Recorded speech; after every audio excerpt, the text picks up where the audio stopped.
नमस्कार, IBC 24 देख रहे हैं आप। मैं हूं आपके साथ विजय कुमार पंड्या। 7 बजे के इस बुलेटिन में सबसे पहले वे शुरुआत करेंगे मध्य प्रदेश से, जहां सोनिया भारद्वाज सुसाइड केस में फंसे पूर्व वन मंत्री उमंग सिंघार के लिए कांग्रेस अब एकजुट हो गई है। आज कांग्रेस के पदाधिकारियों और कई विधायकों की PCC अध्यक्ष कमलनाथ से बैठक हुई, उनसे मिले हैं और सिंघार के खिलाफ राजनीतिक विद्रोह की भावना से दर्ज FIR वापस लेने की रणनीति बनाई गई है। कमलनाथ ने कहा कि मृतक सोनिया के बेटे आर्यन और उसकी मां के बयान से साफ है कि विधायक उमंग सिंघार के खिलाफ बिना ठोस साक्ष्य के मामला दर्ज किया गया है। यह राजनीतिक विद्वेष की भावना से किया गया काम है। कमलनाथ ने कहा कि उनका CM शिवराज सिंह चौहान से भी यही कहना है कि इस मामले को राजनीतिक दुर्भावना से नहीं देखा जाना चाहिए। आपको बता दें कि इससे 2 दिन पहले पूर्व मंत्री जीतू पटवारी समेत 5 विधायक DGP से मुलाकात कर चुके हैं। कांग्रेस विधायक PC शर्मा ने यह कहा कि उमंग सिंघार के खिलाफ कार्रवाई राजनीति से प्रेरित है। हालांकि गृह मंत्री नरोत्तम मिश्रा ने कहा है कि मामले की जांच चल रही है और उमंग सिंघार के बारे में कांग्रेस बेहतर जानती है।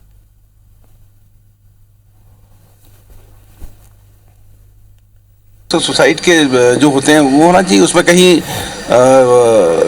उनका जो नोट है जो लिखा है उन्होंने, उसमें कहीं उमंग सिंघार का नाम नहीं आ रहा है। बेटा बोल रहा है इस महिला का कि अब हम कोई उनकी गलती नहीं है उमंग सिंघार की, उनकी माँ बोल रही तो बचा क्या है। तो उनके बारे में मेरे से ज्यादा अच्छा कांग्रेस के लोग बता देंगे।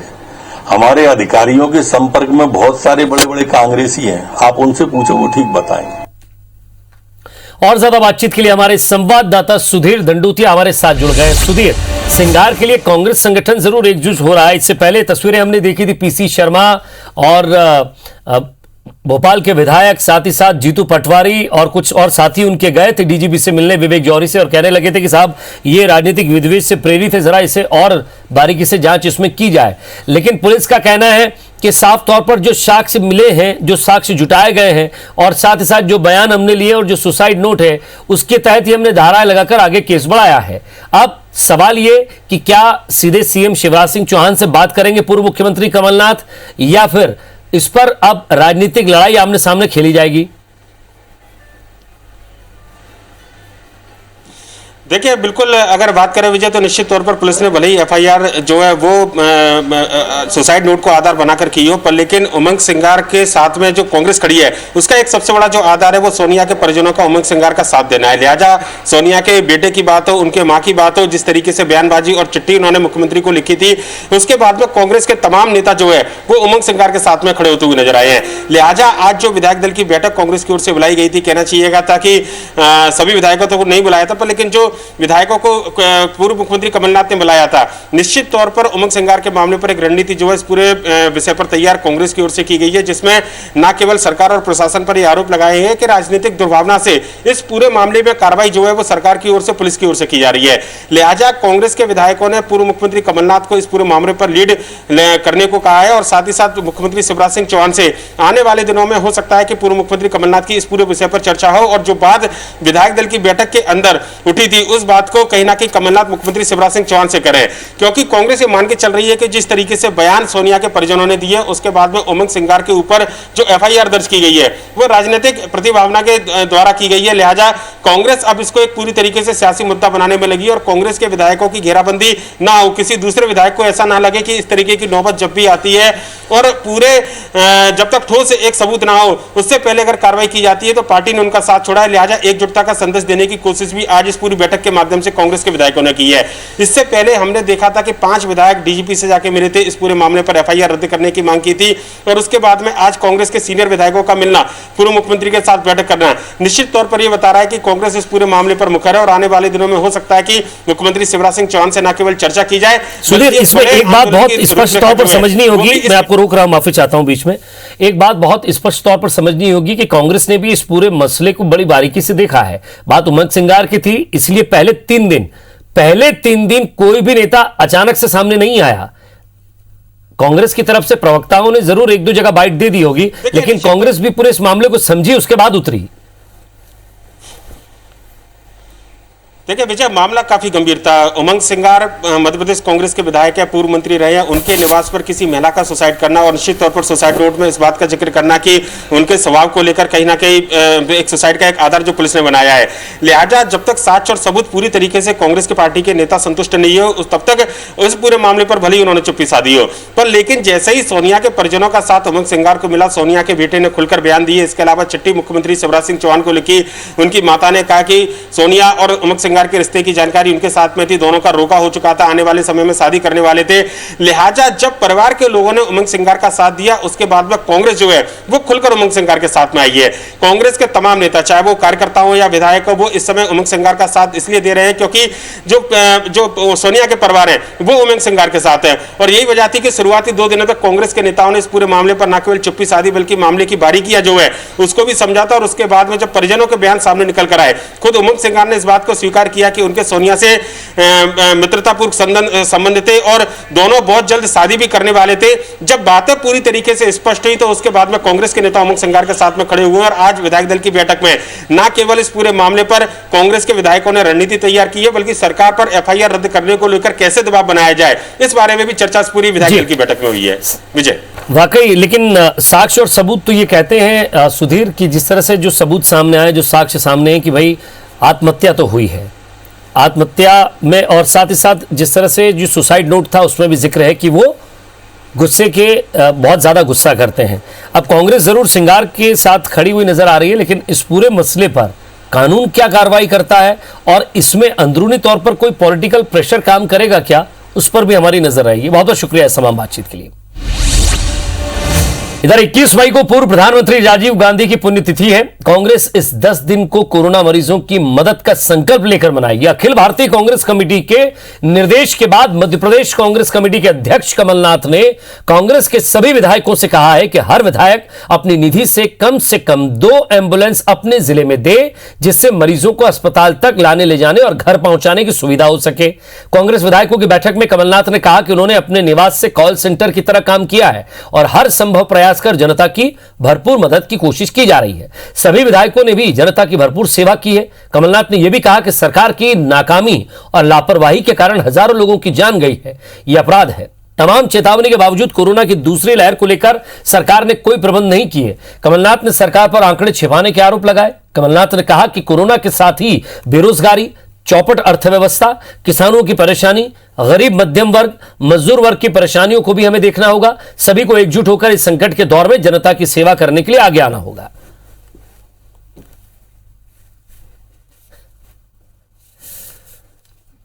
और कोरोना के बीच देश में ब्लैक फंगस हर दिन बढ़ता ही जा रहा है और यही वजह है कि राज्य में इसे महामारी घोषित कर चुके हैं। आज पीएम नरेंद्र मोदी ने मध्य प्रदेश के मुख्यमंत्री शिवराज सिंह चौहान से ब्लैक फंगस बीमारी को लेकर फोन पर बातचीत की है। सीएम ने मोदी को मध्य प्रदेश में ब्लैक फंगस के प्रबंधन को लेकर अपडेट किया। उन्होंने बताया कि प्रदेश में टास्क फोर्स का गठन करने के साथ ही 5 मेडिकल कॉलेज में ब्लैक फंगस के लिए वार्ड बनाने के निर्देश दिए गए हैं। वहीं ब्लैक फंगस को लेकर एमपी के चिकित्सा शिक्षा मंत्री विश्वास सारंग ने दावा किया कि 1-2 दिन में व्यवस्था को लेकर सुधारा जाएगा। इसकी पूरी तरह से निगरानी की जा रही है और जल्द ही कोरोना की तर्ज पर कंट्रोल रूम भी बनाया जाएगा। इंजेक्शन और दवाओं को लेकर भी निगरानी की जाएगी। वहीं भोपाल पहुंचे केंद्रीय मंत्री प्रहलाद पटेल ने कहा कि कोरोना की तीसरी लहर और ब्लैक फंगस को लेकर केंद्र सरकार पूरी तरह से तैयार है।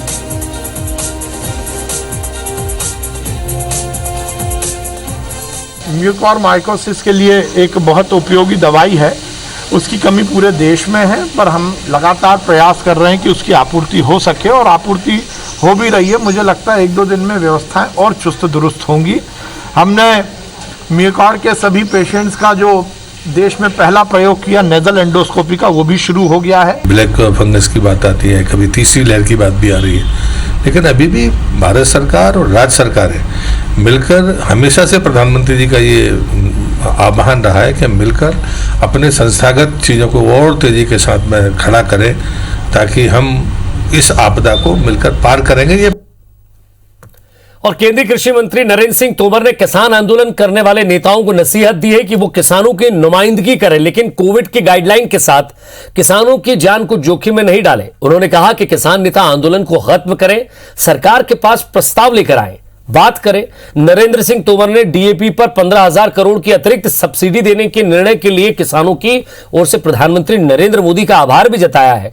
उन्होंने कहा है कि अंतर्राष्ट्रीय कीमतें बढ़ने के कारण किसानों को यह बैग 2400 रुपए में खरीदना पड़ता है, लेकिन अब सब्सिडी में 140% की वृद्धि की गई है, जिसके चलते डीएपी खाद का बैग किसानों को 1200 रुपए में मिलेगा। प्रधानमंत्री जी ने कल डीएपी के एक बैग पर 1200 रुपये सब्सिडी देने का निर्णय किया। इस कारण से अब 1200 रुपये में ही किसान को एक कट्टा फर्टिलाइज़र मिलेगा, जिससे किसान पर कोई बोझ नहीं पड़ेगा। और ग्वालियर पहुंचे केंद्रीय कृषि मंत्री नरेंद्र सिंह तोमर से मिलने के लिए प्रद्युम्न सिंह तोमर उनके बंगले पहुंचे, जहां लगभग आधे घंटे तक दोनों के बीच बातचीत हुई। नरेंद्र सिंह तोमर से मुलाकात के बाद प्रद्युम्न सिंह तोमर ने कहा कि जिस तरीके से कोरोना का संक्रमण है, उसमें आवश्यक वस्तुओं को लेकर केंद्रीय मंत्री से बातचीत हुई है। केंद्रीय मंत्री लगातार ग्वालियर चंबल संभाग में ऑक्सीजन दवाइयों की सप्लाई को लेकर चिंतित रहते हैं। हाल ही में उनके द्वारा ऑक्सीजन एयरलिफ्ट करके ग्वालियर भेजी गई थी। इसके अलावा संक्रमण की तीसरी लहर का अंदेशा विशेषज्ञों के द्वारा जाहिर किया जा रहा है, इसे लेकर उनसे बातचीत हुई। ऑक्सीजन की उपलब्धता, दवाइयाँ, ब्लैक फंगस, कई मुद्दों पर बात हुई है और उनके समाधान पे भी चर्चा हुई। पहले तो ईश्वर से ये प्रार्थना करेंगे तीसरी भी आए ना, आती है तो उसके लिए हम अपनी तैयारी युद्धस्तर पर कर रहे हैं। और भोपाल पहुंचे केंद्रीय पर्यटन मंत्री प्रहलाद सिंह पटेल ने बताया कि प्रदेश के पर्यटन स्थलों को हेरिटेज की सूची में शामिल करने के बाद यह कवायद की जा रही है। बीते दिनों भेड़ाघाट और सतपुड़ा टाइगर रिजर्व को यूनेस्को के वर्ल्ड हेरिटेज की संभावित सूची में शामिल किया गया है। दुनिया में सर्वाधिक चीजें हमारे पास है, लेकिन हमको उनको शोकेस करना, उनको वहां तक पहुंचाना। दूसरा, जो विदेशों में चोरी गई हुई मूर्तियां हैं वो लगातार वापस आ रही हैं। अभी तक 54 मूर्तियां वापस आई हैं, उसमें से 41 2014 से लेकर अब के बीच में आई है। तो मुझे लगता है कि धरोहरों के प्रति हमारी आने वाली पीढ़ी को सजग होना होगा। मध्य प्रदेश में तेजी से घटते संक्रमण को देखते हुए अनलॉक की तैयारी भी शुरू हो गई है। भोपाल में 25 मई से ढील मिल सकती है। सबसे पहले दफ्तरों में 10% वर्कफोर्स की बाध्यता को खत्म करने के लिए इसे आगे बढ़ाया जाएगा। शहर में लगी बैरिकेडिंग हटा दी जाएगी। शादियों को देखते हुए कुछ दुकानों को सख्त कोविड प्रोटोकॉल के तहत खोलने की अनुमति का फैसला 2-3 दिन में किया जाएगा। खाने पीने की दुकानें भी शनिवार रविवार को छोड़कर सप्ताह में 1-2 दिन या रोजाना कुछ घंटों के लिए खोलने की अनुमति दी जा सकती है। आपको बता दें कि मध्य प्रदेश में कोरोना संक्रमण की रफ्तार अब धीमी हो रही है। पिछले 24 घंटे में 4,952 केस मिले, जो 30 दिन में सबसे कम है। संक्रमण दर 7 दिन में 12 से घटकर 6% पर आ गई है। वहीं सीएम शिवराज सिंह चौहान ने निर्देश दिए हैं कि टेस्ट की संख्या और बढ़ाई जाएगी।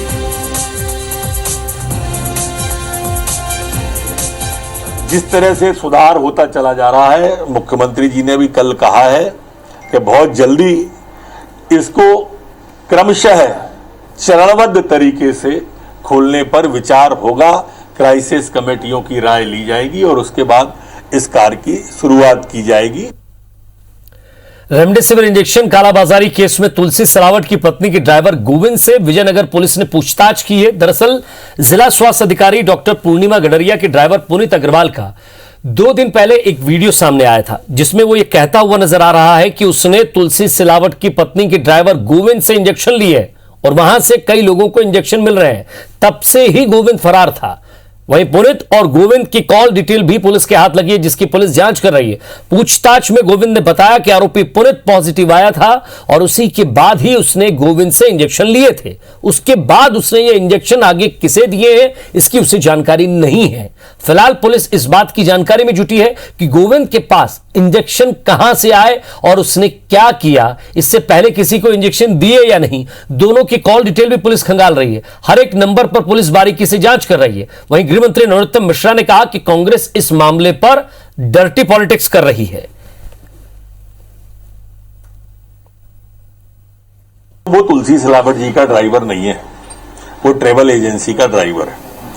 दूसरी बात आपने कांग्रेस की कही कि कांग्रेस उठा रही है। तुलसी जी के घाव अभी भरे नहीं है कांग्रेस जो तुलसी सिलावट ने घाव दिया था ना, ये उसकी परिणति है। ये डर्टी पॉलिटिक्स कहलाती है जिस तरह की है। सिलावट जी ने खुद ने आगे कहा कि उस पर कार्रवाई होगी, हम कार्रवाई करेंगे, हमारी सरकार ने, हमारी पुलिस ने पकड़ा है। और मध्य प्रदेश सरकार में तुलसी सिलावट की मुश्किलें बढ़ती जा रही हैं, क्योंकि मंत्री सिलावट के परिवार पर रेमडेसिविर इंजेक्शन की कालाबाजारी के आरोप लग रहे हैं। इंदौर से कांग्रेस विधायक संजय शुक्ला ने एक बार फिर दावा किया है कि मंत्री तुलसी सिलावट का परिवार रेमडेसिविर इंजेक्शन की कालाबाजारी में संलिप्त है। आपको बता दें कि कालाबाजारी के आरोप में गिरफ्तार जिस ड्राइवर के बयानों का हवाला देकर कांग्रेस तुलसी सिलावट का घेराव कर रही है, उस ड्राइवर ने यह कबूल किया है कि वो तुलसी सिलावट के ड्राइवर गोविंद राजपूत से इंजेक्शन खरीदता था। हालांकि गृह मंत्री नरोत्तम मिश्रा ने तुलसी सिलावट के समर्थन में कहा कि वो ड्राइवर तुलसी सिलावट का नहीं बल्कि ट्रैवल एजेंसी का है।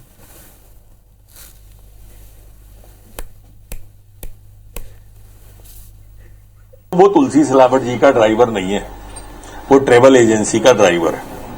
दूसरी बात आपने कांग्रेस की कही कि कांग्रेस उठा रही है, तुलसी जी के घाव अभी भरे नहीं है कांग्रेस के।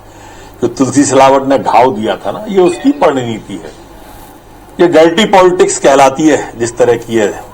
सिलावट जी ने खुद ने आगे कहा कि उस पर कार्रवाई होगी, हम कार्रवाई करेंगे, हमारी सरकार ने, हमारी पुलिस ने पकड़ा है। एजेंसी के थ्रू आदमी था तो वो क्यों उनके घर पे काम कर रहा था, उनकी भाभी के साथ में रहता था, तो वो परिवार के साथ में रहता था, मतलब वो ड्राइवर कहीं से भी आया, कोई भी आया, उनका ड्राइवर तो उनका था। तो जो भी आरोप है सही आरोप है, और उस आदमी ने आरोप जो लगाया है वो आदमी राजपूत पे लगाया है, और वो कहां से इंजेक्शन लाता था ये पुलिस जांच करे उसकी। इधर जबलपुर में नकली रेमडेसिविर इंजेक्शन के खुलासे के बाद एसआईटी के हाथ नए नए सुराग लग रहे हैं। पुलिस की माने तो 100 से भी ज्यादा नकली इंजेक्शन को सरबजीत सिंह मोखा के इशारे पर ही ठिकाने लगाया गया। सिटी अस्पताल के डायरेक्टर मोखा के घर में बने गार्डन और घर के पास बने लोहिया पुल से एसआईटी ने 100 से भी ज्यादा डिस्पोज की गई इंजेक्शन की शीशियां बरामद की हैं।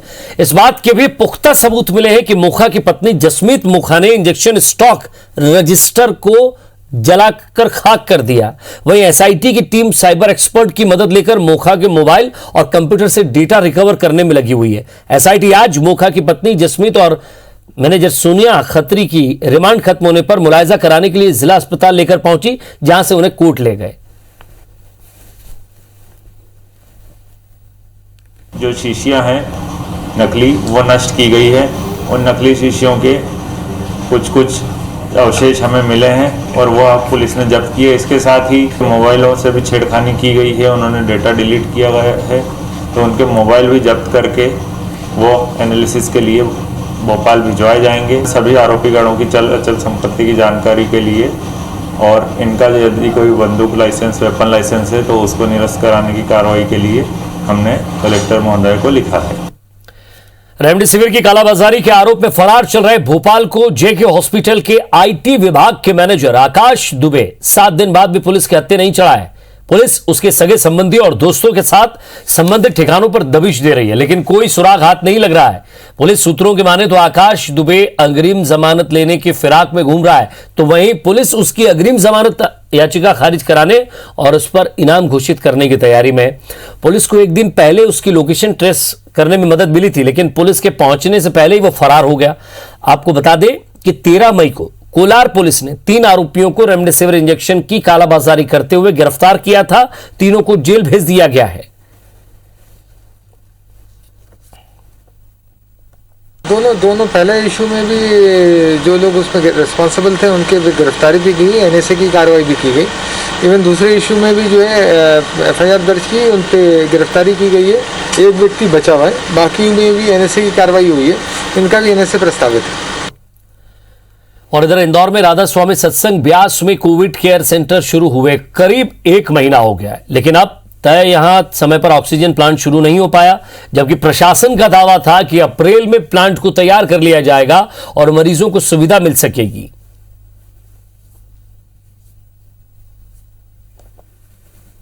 ऑक्सीजन प्लांट अभी तक लग जाना था इसमें, लेकिन कुछ देरी हो रही है। अभी 1-2 दिन में लगने के चांसेस है। पाइपलाइन तो डल गई है। प्लांट बेंगलोर से आने वाला था, अब उसमें शायद कुछ देरी है, तो प्रशासन ही बता सकता है।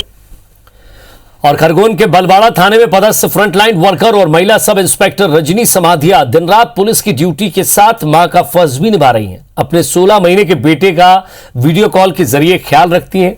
रजनी ड्यूटी के साथ साथ पारिवारिक जिम्मेदारियां भी निभा रही हैं। वह सुबह 10 बजे अपनी ड्यूटी के लिए निकल जाती है, लेकिन उससे पहले अपने 16 माह के इकलौते बेटे के साथ दूध भोजन की व्यवस्था कर मकान मालकिन के पास छोड़कर आती है। दिन भर में वीडियो कॉल के जरिए वो अपने बेटे को देखती है और उससे बात करती रहती है। कई बार रात में भी ड्यूटी करनी पड़ती है, जो कि उसके लिए एक बड़ा मुश्किल भरा सफर होता है। फिर भी वो तालमेल बिठाते हुए अपना परिवार और अपना फर्ज दोनों निभा रही हैं। कोरोना की इतना भयंकर प्रकोप चल रहा है कि लोगों को अब सड़क पे लोग सम्मान नहीं रहे हैं, समझ नहीं रहे हैं इसकी गंभीरता को। रोड पर उतर रहे हैं तो फिर पुलिस को, स्वास्थ्य विभाग को तो आगे आना पड़ेगा। हम लोगों की तो मजबूरी है कि अब उनको लोगों को सुरक्षित रखने के लिए, घर में बैठाने के लिए रोज वाहन चेकिंग लगा रहे हैं। मेरा 16 महीने का बच्चा है और मेरे मकान मालिक के यहाँ मुझे अपना बच्चा छोड़ना पड़ता है और मैं उसको बीच बीच में वीडियो कॉलिंग करके पूछती रहती हूँ कि खाना खाया कि नहीं खाया। इधर भिंड जिला अस्पताल में एक लापरवाही की सबसे बड़ी तस्वीर सामने आई है, जहां आग से झुलसी एक महिला को कोविड वार्ड में भर्ती कर दिया गया। इतना ही नहीं, संक्रमण से बचने के लिए उसके पलंग को चारों ओर से साड़ियों से ढक दिया गया। जब यह तस्वीर सोशल मीडिया में वायरल हुई, तब जाकर महिला को आनंद फानंद में बर्न यूनिट में भर्ती किया गया। आपको बता दें कि फूप थाना क्षेत्र के भीमपुरा गांव की रहने वाली राधा नाम की महिला 1 महीने पहले झुलस गई थी। उसकी तबीयत खराब हुई, उसे वार्ड में भर्ती किया गया, लेकिन सीधे उसको कोरोना वार्ड में भर्ती कर दिया गया। अब स्थानीय प्रशासन और अस्पताल प्रबंधन यह कह रहा है कि जांच करेंगे, आगे कार्रवाई करेंगे। और इसी के साथ फिलहाल इस बुलेटिन में इतना ही। नमस्कार।